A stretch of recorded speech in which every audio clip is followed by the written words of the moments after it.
À cause de l'infidélité de son mari, cette femme a ôté la vie à ses 3 enfants et ensuite elle-même s'est ôté la vie. Je vous explique cette histoire. En effet, cette histoire vient de se dérouler du côté du Cameroun. Cette femme s'appelle Kevin. Elle était en relation avec un homme depuis plusieurs années.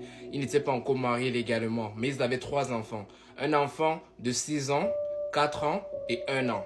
Elle mettait une pression à son mari de l'épouser légalement pour la sécuriser et en même temps elle se plaignait du fait que son mari passait son temps à la tromper constamment. Et lorsqu'elle se plaignait des infidélités à répétition de son mari, elle précisait toujours qu'il donnait de l'argent aux femmes à l'extérieur alors qu'elle, elle ne recevait presque rien. Malgré qu'elle lui a fait 3 beaux enfants. Au fur et à mesure que les infidélités se répétaient, elle répétait à son mari, disons son copain, qu'elle va quitter la maison. Psychologiquement, lorsque la goutte d'eau a débordé le vase, Kevin, pour se venger de son mari, a ôté la vie à ses 3 enfants directement.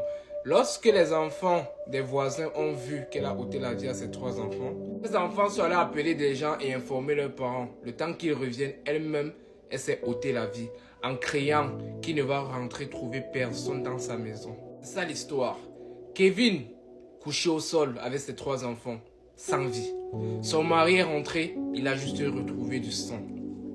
Du sang. Ses 3 enfants partis, sa femme partie. Maintenant, la question que je vais vous poser, est-ce que l'infidélité de son mari lui donnait le droit de faire cet acte immonde? Parce qu'on va pas se mentir, cette histoire donne la chair de poule. D'autres disent qu'il s'agit d'une dépression intense. Ça veut dire qu'elle avait des problèmes psychologiques. Comment expliquer ça? C'était King Trauma.